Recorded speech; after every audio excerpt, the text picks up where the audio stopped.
Run, party, repeat. Welcome to the East Coast Adventures Dirt and Vert Podcast, where we talk all things running, racing, and training to help you get ready for your next big adventure.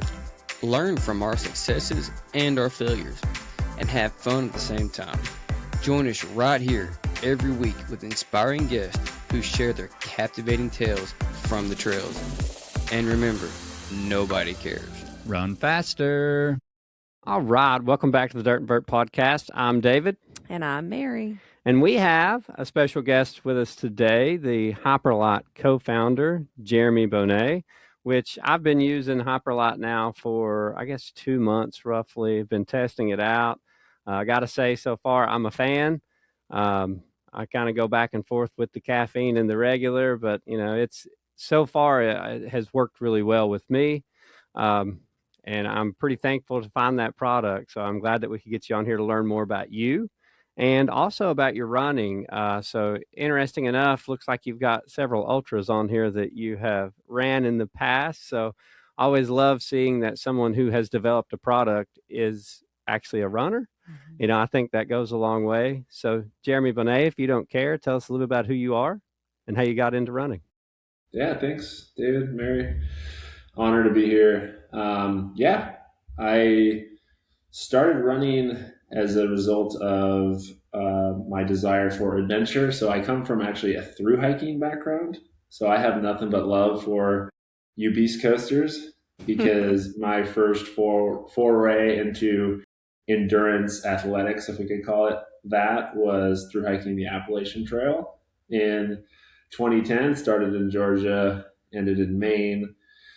And after that, I had to sort of get a normal job and, have a normal life, and, disappearing for 5 months wasn't really an option. So what I, really realized is I still crave that sense of adventure. I still crave that sense of like pushing myself physically and mentally, but I had to squeeze it into the margins of, going to school and then getting a job and eventually having kids. And so running sort of became that outlet, specifically trail running, because it really does sort of bring me back to those AT through hiking routes where I can, like I said, push myself, but also experience, adventure and nature in the process. So I think that was sort of the start of it. And now I'm hooked, and I think constantly just trying to, see how I can make myself better and improve, year over year. There's always this fleeting desire for that like perfect race. So I think it keeps me coming back to that 100-mile distance and see if I can sort of put it together, And so I think part of it is just trying to, see progress throughout the journey. Do you think you'll ever go back and do the AT again? Okay, so it's a great question. I have learned never say never. I think there's a Justin Bieber lyric, but yeah. I have said never way too many times. I said I'd never live in Dallas, Texas. You'll never find me in Dallas, Texas, dead or alive, and I live in Dallas.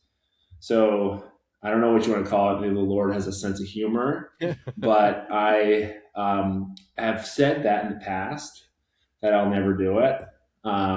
And I refuse to say it again because I will likely be back. It's a great trail, and it was a great introduction to through hiking, but I will do that only if I've done so I did the Te Aroa with my wife, which is in New Zealand, same sort of distance, but North Island all the way to South Island, 4 months.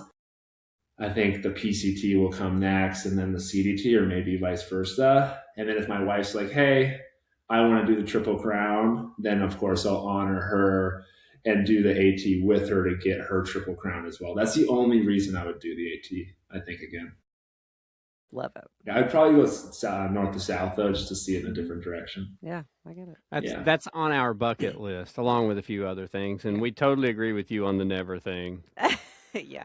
It's crazy how that happens, man. Yeah, I've retired from 100-milers quite a few times, and I've unretired quite a few times. Yeah, you always retire at like 3 a.m, mile 75. You're like, I'm done. This is the last time. And then like 4 days later, you're on ultra sign up. Yeah. Oh yeah. When I did Vol State, she listened to me. I quit running every day for the rest of my life. It was so I totally get it. How many hundreds have you done, Mary and David as well? I actually don't know how many hundreds I've done. I've Just done a lost lot. I count. did my first 100. Gosh, it's been 10 years this year. So, 10 years ago. So I don't know how many. I think he's probably done more than me just because there was a stretch where he was doing like 100-miler a month for a little while. So, Whoa. Y'all are yeah. crazy. I think I've successfully ran 100 miles 15 times. Yeah. So Wow. Nice work, man. yeah, and my longest distance is by far Vol State, which was the 314 miles through Tennessee. But now Mary's a speed demon, so she's one of these people that's going to train all year to race a 100-miler and just Yeah. crush it. And try to win. But yeah, Yeah. I see. I'll- And we'll I'll- talk about this at some point, but I see that you've done Cruel Jewel, so we can talk about that at some Oh point in my this goodness. conversation. This podcast isn't long enough for that adventure story, but I'm happy to chat through that one. That's a doozy, man. Yeah. Well, what I got to ask you this, just because you came from Thru-Hiking to running, and especially into trail running, man, what kind of growing pains did you have? Because that's a big difference in calories you're burning, muscles you're using, just the endurance. Did you have some challenges in the beginning? Yeah, I mean, it's completely different in that you're moving at twice the speed, right? Hiking through Pennsylvania gets you used to walking on technical terrain, but nothing quite prepares you for that 7-minute mile straight on a downhill on a 10% grade, on rocky terrain. So you just have to get used to everything moving 3 times as fast. And then fueling is different. On the AT, I'm just eating massive meals 3 times a day and, having 3 to 4 hour gaps between eating. And now running, I'm having to, sip liquid calories, throughout the entire duration. I don't think I could eat the way I ate on the AT and then go and run on the trail. I don't think that would be pretty. But no, I mean, it's similar, in some ways, and it's also, it's different, but I really enjoy it. I see. I also see, as I'm stalking through your ultra sign up page here, you've got a couple 50Ks you started out, early in doing, but then all of a sudden you do the Bigfoot 200-mile endurance run, but you do the 40-miler. Yeah. But then all of a sudden you go for it and you do 300 milers in a row, 400 milers in a row as your next couple of events. Yeah. What triggered that? Were you just ready to send it, or was it a goal to always get to the 100-mile race? Actually, I had always desired to do the 100-mile distance, but I did think I would work up to it more than what you see. Yeah, more than what happened. So my wife and I, we love to just get on YouTube on, Friday night, Saturday night, and just search ultra running documentary or ultra running or trail running. And then whatever the algorithm feeds you is what you watch. And so I remember doing that one day and a video popped up called Into the Well, I believe is the name. And so I click on it, and 1 minute in, this guy's face shows up, and I was like, Anna, I hiked the AT with him. And it's Bryant Baker, who's the race director of Rim to River. I was like, Bryant and his wife Laura and I hiked for 2 weeks together. I know him. So I was freaking awesome. out because at that time, that video had, a 500,000 views. I'm like, oh, I know him. He's now famous apparently. And so I hit him up. I was like, dude, I just watched this epic documentary of your race. Saw the race is full. What are the odds that you can help a brother out? And he's like, well, there's no chance you're getting into the wait list, but he's like, I may or may not be able to find a way to get you in, the AT Thru-Hiker special. Right. And so he let me in August for the race that was in November. And I was like, this is meant to be a race that sells out in 5 hours on New Year's Eve. I'm getting the opportunity to run it. I know the race director. not a terribly hard 100-miler. It's an 11K of gain. And so I was like, I got 3 months. Like, why not? So went for it, did my like 10-week training block, and then went out and ran it. And I kind of surprised myself. I was thinking I'd, maybe be able to squeak in under 24 hours, and was able to get it done much quicker than I thought I could. And from there I was sort of hooked. I mean, that's just such a cool distance. It's the cliche is like life in a day, right? And you really do experience the highest highs and the lowest lows. And from there, I just wanted to, experience that in different environments, right? Different landscapes with different people. And so now I'm just like hooked as much as I can do the 100-mile distance, I want to, for sure.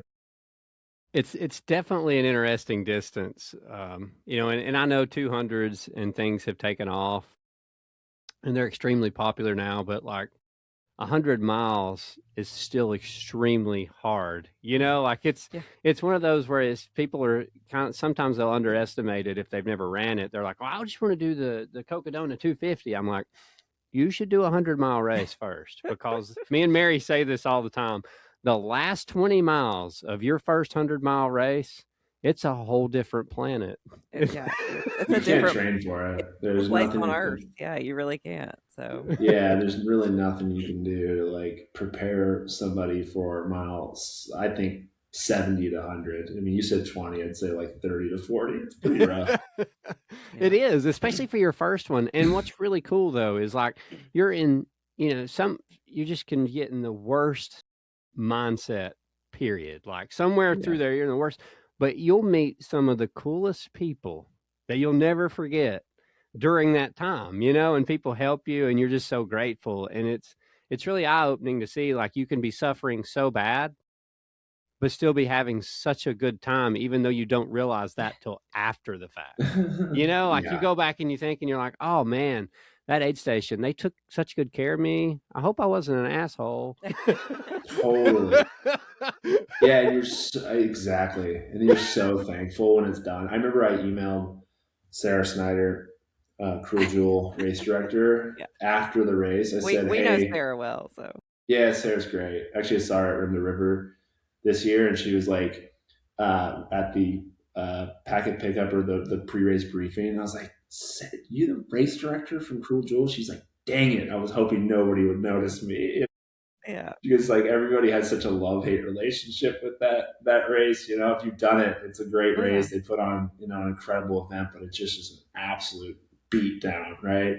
So I emailed her after the race. I said, whoever the aid station worker was at the bottom of that pointless out and back at like mile 90, I was like, please give me her email, because she was an absolute saint. Like, offered me a Chick-fil-A sandwich. Oh yeah. Gave me a bag of ice to put on my neck because I was overheating. And I was like, I owe her like the biggest thank you. But to your point, like it's so hard to explain the bonds that you create in these races with other runners, also with, the volunteers, and just like the sense of gratitude for somebody.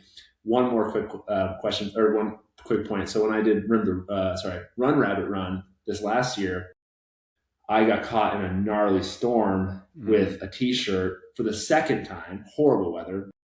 I get to mile 87 aid station, and Carl Meltzer's there. And I'm like, Carl, do you guys have an extra jacket? Do you have a trash bag? Like something. I'm like about to freeze to death. And he goes and makes a trash bag.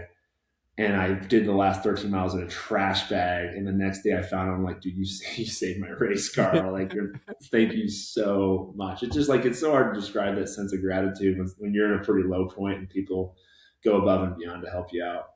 Yeah, you would never think that a trash bag would be worth $1 million. He looked at me, he's like, yeah, no, seriously. He's like, I'll never forget you. He goes, funny enough, the 10 people that came after you were also asking for trash bags. So you're not alone. So we all came rolling in with trash bags.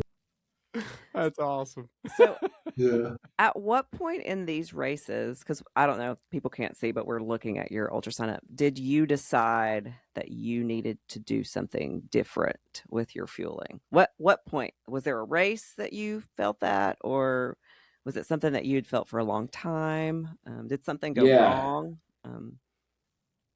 Yeah. It was like a combination of racing and training. I think I spent way more time training than I do racing. And I just got, and Emery as well. So Emery is he's our founder. And I would say he's sort of like the OG visionary. Brought me in a little bit after he had already been formulating the product, but very much solves the same problem that him and I have been riffing about for years, which is I'm so tired of having to juggle all these different products, salt pills, a gel, a drink mix, my Pop-Tarts, because I'm a thru hiker, you got to have Pop-Tarts, right? And try to do all this mental math while I'm out on the trail. And what it's doing is it's sort of taking away from doing what I love, which is running, right? And so how can we like make fueling just a really simple complement to what we love doing so that we can get back to being in the moment versus sitting there being like, okay, how many calories were in that Pop-Tart? How many, sodium was in those salt pills? And like, you're just constantly thinking about it, juggling these different products. So it's like, hey, let's just put it in one. Like, let's put the electrolytes and the carbs in one and really simplify it for ourselves first, right? Which we tested for months. We even did the Bear 100 on Hyperlyte before launch. And then we're like, okay, there's really something to this. And I think there's a huge place in the market for us to do this right. Now let's go launch it and help others solve the same problem that we had. Can you tell us a little bit about the actual, like the breakdown, like how many carbs, what's the sodium look like? Yeah. So we keep it really simple. That's part of our sort of ethos is simplicity. And so we have 2 scoops per serving is 100 grams of carbs, 1,000 milligrams of sodium. And that carb is a 0.8 to 1 ratio glucose to fructose. I don't want to get too nerdy here, but having a mix of glucose and fructose is really important if you're trying to push higher carbs. Your body cannot process 100 grams of sugar per hour, right? And so we have a lot of people who start out at just 1 scoop per hour, which is 50 grams of carbs, 500 milligrams of sodium. But the whole idea is that as you know, the math is super simple, right? And so if you want to go 70 grams carbs, it's 700 milligrams of sodium, right? But most people who want to push higher carbs are around that 1,000 milligrams of sodium per hour. So it works for sort of like the kind of the majority of the market. And we're actually coming out shortly with gels, no sodium gels. So those will be 50 grams carbs, no sodium, and will be, I think, one of the first to release a dual viscosity option. So we'll have a thin and a thinner. Perfect. So that will, allow different people, and even same people at different points of the race, maybe, to have different viscosities, right? So something that's more liquidy. That's awesome. Like you're taking a shot, and something that might have just a little bit more substance to it. I love that. Yeah. That helps with that. So if somebody's like a really race. low, so say somebody's a really low sodium sweater, but they want 100 grams of carbs, there you go. So you can do 1 scoop Hyperlyte, get your 500 milligrams sodium, and then, one gel. And so you'll get your 100 grams of carbs. Yeah, that was kind of going to be my question because I don't sweat like he does. He needs all the sodium. I was curious what your solution for me would be. And it sounds like you just told me. So I sweat a lot of salt, up to about 2,000 milligrams an hour. Covered. There you go. Yeah. So I've been a fan. I'm really glad to hear that. It's been really, it's special, to hear that we've actually made an impact in helping people finish races that they never thought they could finish, stop cramping when they, were constantly cramping and training and racing. So it's just like really cool to know that we're helping people just like us who want to get out there for a long effort and know that they can sustain that.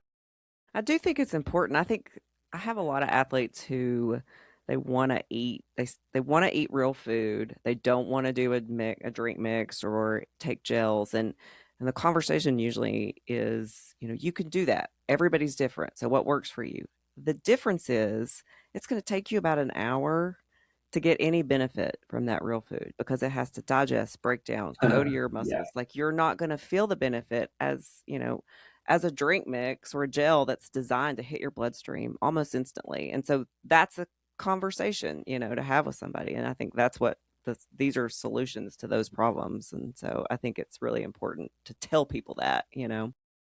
Totally agree. Yeah, the same reason people say no, never drink your calories, like the weight loss experts, is like the reason you should drink your calories in ultra running. You can get a ton of calories in a drink, and it hits hard, it hits fast, right? So that's kind of why we call it rocket fuel. It definitely feels that way when you need it. Yeah, and I've been playing around with it a little bit. So like before my runs, like if I'm at work and I don't have a lot of time, like to eat, and I'm leaving work and I'm going straight to run, what I've tried to do now is like I take two scoops with me, and I drink 2 scoops like 30 minutes before my run. And if I'm just doing an hour run, that almost fuels my entire run, and then I eat really good afterwards. But the other piece I've been doing, and this was just by chance, by the way, like I got a new running pack, and they're 10-ounce bottles.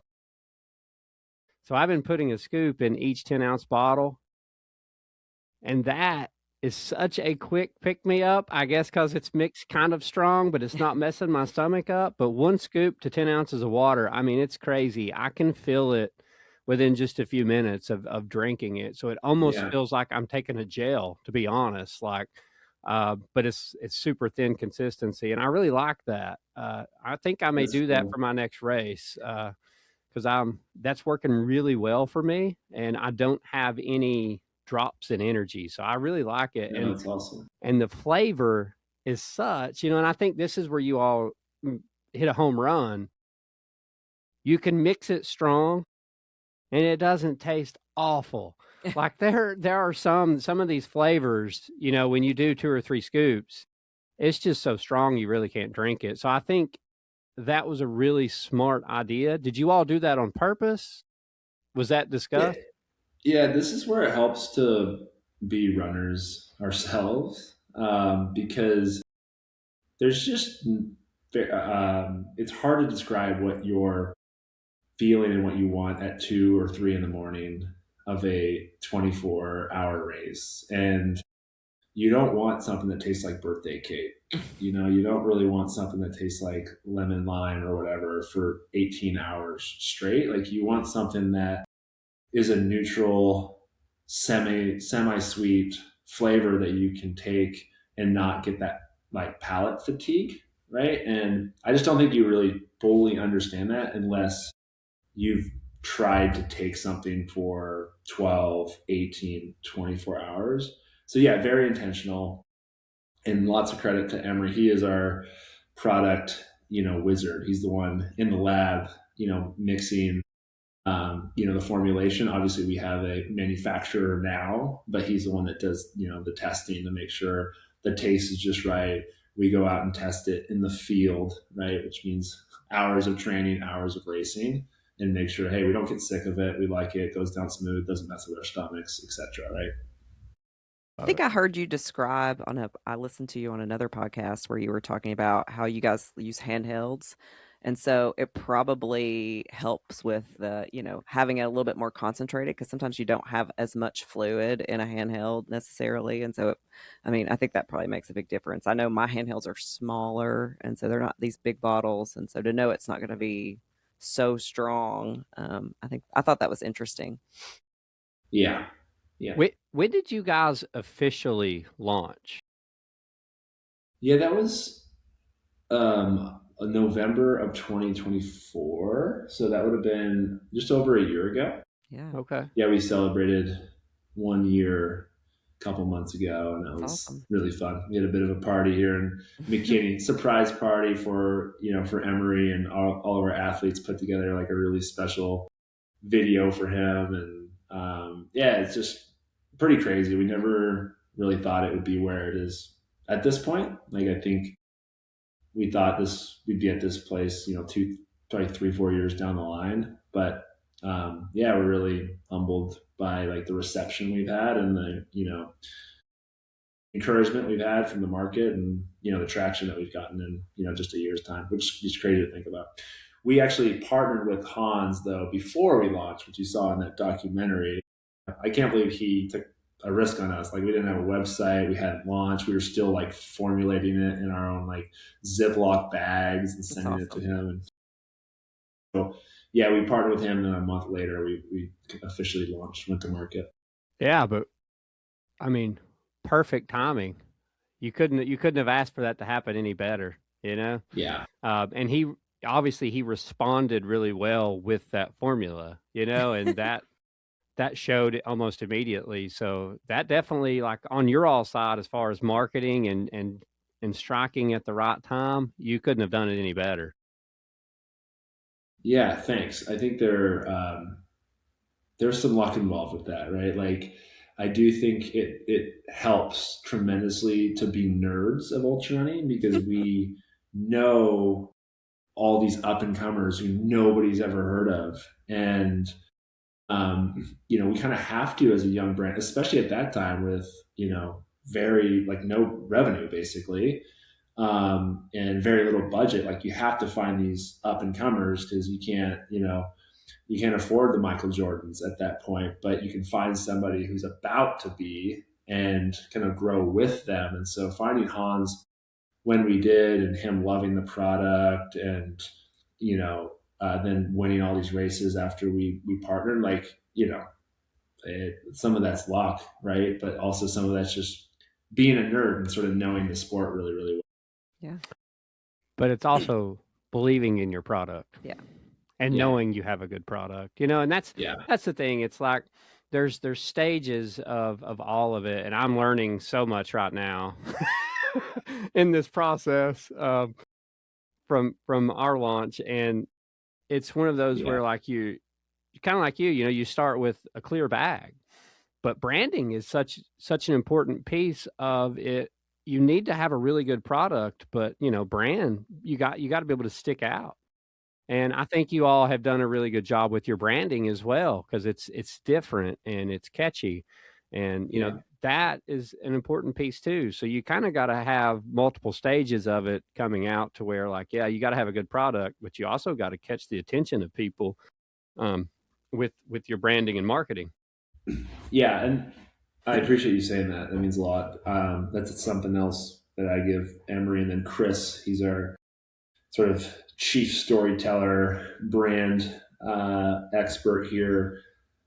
They have built that brand from the ground, and it was really important to us that we reflected the way we feel as runners when we're out on the trail. So you notice it's very grungy, it's sort of punk rock, it's kind of edgy. And so what we noticed in the market is there was a lot of like bright colors, or sometimes very scientific based brands, or just like pretty sterile. And none of those we felt were reflective of how we feel when we're just getting mud all over ourselves, going up, a mountain at a 25-minute mile and then down at a 7-minute mile. It's messy. It's all over the place. It's not super scientific. And so, like, let's just bring like the grunge sort of punk rock vibe into trail. And honestly, we've been really encouraged by how others have resonated with that. They're like, oh, that's how I feel. Like, that's cool. That's reflective of, again, like what we believe is like the ethos of trail, And so that was really important to us, is that, we did things a little bit different from a branding perspective. And I thought Emery and Chris have nailed that. Yeah. And it's an important piece of it. And you don't really think about that stuff until you're on the other side. Yeah. When did you finally feel like you guys were there, like you were successful, like you finally made it? When did that feeling finally hit? Are you or do you even feel that now? I don't know. Yeah, that's the spirit of the entrepreneur. It's so hard to smell the roses. Mm-hmm. I think what makes a great entrepreneur is constantly wanting to solve more problems or reach, a larger audience and help more people. And the challenge with that, which I think is that those things are good. The challenge is that sometimes you fail to slow down and say, wow, like we are, at year one where we thought we'd be at year three, right? And we are getting these messages on a daily basis from people saying we've, saved their running career or saved a race or helped them do something they never thought they could do. And so you really do have to slow down and really reflect and be, thankful for being where we're at. But yeah, I would say a big inflection point for us was when that documentary came out. We were a brand with no YouTube channel, and we released what we thought was a great story that we thought, a few people would watch. And of course, our moms and our dads and our uncles would think it was cool, and blew up to 2 million views. And, 2 weeks later, we're at Western States, and a bunch of our athletes get top 10. And so like that, and then it's also like the sweatiest season of the year, right? And so that's when everybody's wanting their carbs and electrolytes. So like that June of last year is when everything just blew up. It was release of the documentary, Western States, going into the heart of training and racing, and like our, sales just, completely blew up over that time. Ever since, it's kind of been a bit of a journey to hang on and try to keep up, and obviously not lose our authenticity and what makes us who we are in the process. I love it. Yeah. That's awesome. Yeah, man. So I know we're getting close on time, so we'll have to do a part 2 to this podcast at some point. I would love that. Yeah, I would love that. Yeah, dive a little deeper. But would like to go ahead and switch over to some questions real quick. And I got to ask you the same question we ask everybody on this podcast. Okay. Because I see that you've already signed up for another race. Yes, 2 actually. I'm on the wait list of another one that I don't think shows on there. Oh, I love it. What is it? Cascade Crest. Oh no. Like that's my dream race. I grew up in Seattle area. Haven't raced in those mountains other than the Bigfoot 40 miler. So to run sort of a OG, Cascade Crest would be pretty special. It's been around since 99, I think. And it's an incredible course. And yeah, I'm at 23rd on the waiting list at this point. So I'm pretty hopeful. Yeah. Maybe someone this podcast. I started at 28 and the race director sent an email saying, usually the 30 deep on the wait list get in. I'm like, it couldn't be any closer. Yeah. I think I'll get in. I'm hopeful. Maybe someone listening to this podcast has some pull. They'll help you out. Yeah, please do. Please do. So the very first question we ask everybody is, why do you, seeing that you've already signed up for races, obviously you're an entrepreneur, you're a family man, you got plenty of stuff going on. Why do you continue to run? Why do you do it? Yeah, it's a great question. There's probably a multifaceted answer. One of them is simplicity. Life just feels like complex. Business is complex. I come home and things are they're just all over the place. And like just life in general is it's just complex, especially in 2026. And like running for me is like the simplest thing I can possibly do. Like, I think it's like the purest form of sport. Every other sport out there has all these random rules, and like there's out of bounds, there's in bounds, like there's, you have fouls. Running is just like, you just go and that's it. And like, it just takes a lot of the complexity out of my life for like an hour each day.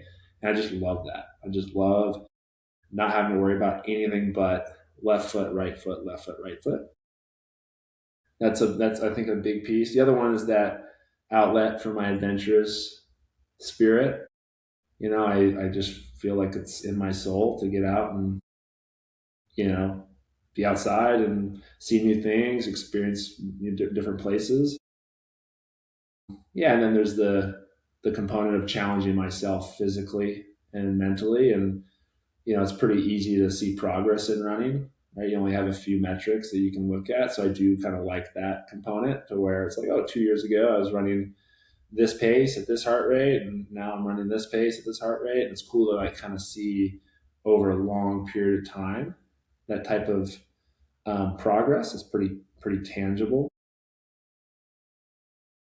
Yeah, I would say those are some of the core reasons. I'm sure there's several others, but yeah, just learn to love it. And there's that community aspect of it as well. Like it's just so fun to go out, run with Emery over lunch or friends and just chat. Like I just feel like there's something about the flow of conversation when you're running and the things that you're comfortable talking about when you're running that just aren't natural for me in other settings. And so I feel like I just get into better conversations with my friends over running. All great answers. Yeah.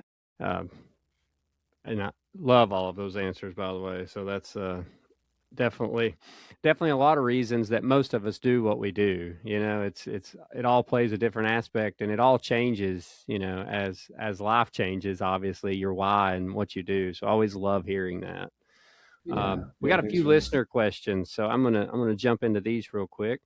Very first one: what sets Hyperlyte apart from the rest? Yeah, some of that we've chatted. It's a great question. There's 3 parts. I'm a big fan of threes. That's just how my brain works. I'd say the first one's simplicity. So you'll see simplicity play out in a couple ways. One is a lot of times you'll have your electrolytes in one place and you'll have your carbs in another, right? We put it in one just to keep it simple. And then the next answer would be like we're just raising the bar in terms of what we believe athletes actually need. So you'll see 100 grams of carbs, 1,000 milligrams of sodium. Those numbers are much higher than any other product just about on the market. And so we believe that most athletes would benefit, at least over time, pushing their carb intake higher on an hourly basis when they're exercising. So kind of pushing the envelope in terms of the amount that somebody's getting so they can sustain their effort longer. And then the other one is that branding component, right? And just making sure we're reflecting what we believe is like the ethos, the zeitgeist of trail. So messy, grungy, raw, sort of punk rock. We just want people to be able to resonate with it and see it and be like, yes, like that's how I feel when I'm out on the trail. So those are some of the pieces. I like that. And we hope to live this like with our market. Like it's really important to us that we're out at races, racing ourselves. We're at races encouraging our athletes or friends of the brand or our people that customers that are using it. And so like I think it is unfortunately unique that we are out there doing it ourselves. We're in the community. We're living it. We're not just like, hey, let's develop this product to go, make money. It's like, no, let's first develop it to solve our own problem. And then from there, let's let that authentically drive our evangelism so that we can go help others solve the same problem. So we hope that there's some authenticity that sets us apart. At least that's kind of the feedback that we've heard. Yeah, Mary says all the time, walk the walk. Yeah, I mean, that's the way that's my ethos as a coach. I'm never going to ask somebody to do something that I would never do myself. And you're not going to see me, not walking the walk out there. So I love that. That's awesome. All right. Next question is more of a joke statement from one of our East Coast athletes. This is from somebody anonymous. The question is, when will Hyperlyte, an incredibly strong, nutritional, badass company, sponsor someone, let's say around 56 years old, that is a strong representative for the upper class age group that is a large part of the ultra running community? I love that. Why not? Yeah, a big part of what I get to do here is I do our athlete management And a lot of that is recruiting and courting and just making sure they're well, taken care of. But honestly, that's not a horrible question. Like we have sort of our elite athlete team, but we're like always open to the sort of one-off projects where people are doing cool things and are thinking outside the box and pushing themselves mentally and physically, and being able to support some of those on a one-off basis is like, it's always something that we're open to considering and seeing. It might not be a huge full sponsorship, but if we can help them with some nutrition while they go do an FKT or run across Tennessee or whatever, like, I think we're always open to hearing those. At the very least, we just love hearing how people are thinking outside the box and pushing themselves. So yeah, why not? I'd love to hear how this 56-year-old is getting amongst it and how we can support. All right, next, what makes you the most proud about your company/product? We deeply care about the people that we interact with. And when I say our people we interact with, of course, one another as founders and our team mates here. 2 are our athletes, and 3 is like the people that trust us with, the carbs, our customers. And the feedback that we hear is that it is authentic, and they feel differently when they interact with our brand and when they interact with Emory and everybody who's involved with the brand. Like, that makes me really proud. Like, our hope is that we do unto others the old golden rule, that the way that we treat others the way we want to be treated. And anytime I hear feedback that's felt and seen, like, it makes me really proud. Like, yes, the carbs are awesome, and I think the product's amazing. I think the brand is cool, but like, who cares? Like, if we're not treating people with dignity and respect and as if we want to be treated, then I don't want to be part of it, right? So that's where I get really proud, is hearing those stories and the feedback of how we're doing that, how we're living that. That's awesome. All right, and the last question. What is your current favorite gear and products that you're using? Well, there's this really cool product called Friction, prescription, anti-friction balm. That's awesome. Yeah. If you haven't checked it out, you should. It's let's just put it this way: if I had this at Cruel Jewel, it would have been a whole other story. Well, I love that you use that. I had no idea. So that stuff is amazing. Is awesome. That's really great. Yeah, huge fan. So Emery's the gear junkie around here. I'm pretty old school. Once I get onto something, it's like I stay with it. But I'm a big fan of the belts. I've completely ditched the pack. I do the naked belt. Emory does the Raid belt. I haven't tried the Raid belt, but I'm a huge fan of all things belt, just so that, especially when it's hot, I don't have this weight on my back. But no, I would say belts, Friction, and Hyperlyte. It's pretty simple over here. I love it. Yeah, that's great. Sort of old dog. Not a lot of new tricks for me. Well, you're gonna get to test it out here again in February. So it sounds like those old tricks are working pretty well, because you've finished 1, 2, 3, 400 milers in a row now. So it's pretty impressive. I appreciate that. Yeah, we'll run Love It 100 in Arkansas in February. So I hear Carl Meltzer's going to be lining up, so he'll remember me as the trash bag guy. Well, I don't want to cut us too short, obviously, but I know you're on a time crunch, and I would love to do a part 2 with you at some point, Jeremy. Yes. Yeah. Before we end the podcast, though, do you have any questions for us? Oh man, on part 2, I want to hear more about the Friction story. So please, if you allow me to ask you some questions on the next one, I will probably pepper you. It might be a reverse podcast if you're okay with it. My curiosity I would love it. So, I've been pretty quiet about it for the most part. Okay. Well, thanks. Yeah. Thanks for having me on. I really appreciate it. It's an honor. And yeah, thanks for making an incredible product that I think is going to be a game changer for me and hopefully save others who dare to race those humid, especially those humid races like Cruel Jewel. But Where can people find you guys? What's your website? Are there other yeah, places besides your website?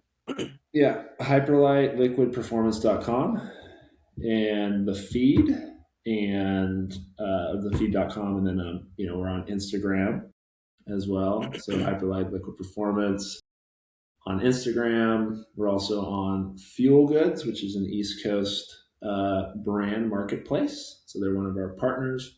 So between Fuel Goods, the feed, Hyperlyte, you can find us and order directly there. Or, like I said, from Instagram, we have a Hyperlyte Liquid Performance.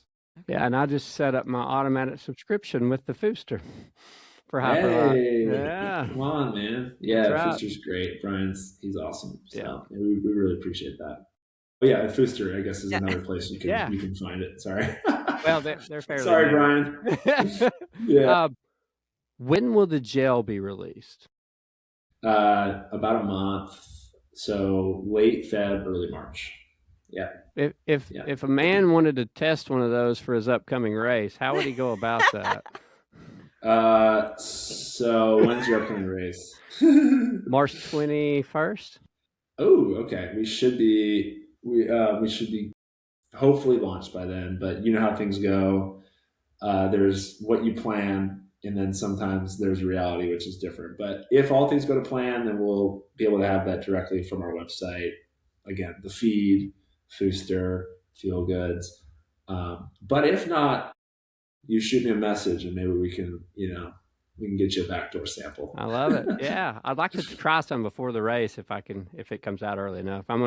My goal is to try to break the Tennessee state record for the 50 mile, and Hyperlyte's working well, but sometimes you want a little gel to go with the liquid on occasion. So I totally hear that. Yeah, it's nice to mix it up. Yeah, that's awesome. Yeah, I'm excited to hear how you like them. I can't wait. Mary, you got any last questions for Jeremy?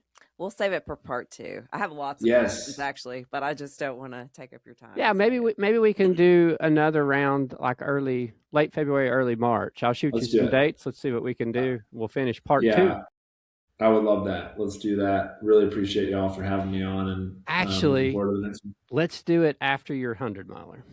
Okay, yes. Let's do it the morning after. How does that sound? Blah, blah, blah, that would be amazing. Yeah. I'm never running again. Baby brain. Yeah, awesome. Well, Jeremy, thank you so much for taking the time to join us on the podcast. We will do a part 2 and go in a little further on, some of the things we didn't get to talk about today. But I want to, just say congratulations. You guys have, I know it's a lot of work for, starting this business and just going through the packaging, going through the testing and everything that's went into this. But you all have built a pretty damn amazing brand already. And you have some rock star athletes. And, I personally got to test your product and use it. And, it's really good. So I just wanted to say congratulations. You all are building something that's pretty special, and it's cool to see. But most importantly, thank you for taking time out of your busy schedule to join us.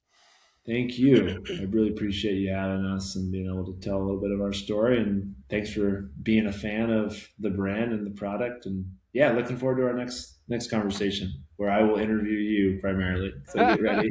Y'all are awesome. Thanks. Thank you, Jeremy. Okay, bye.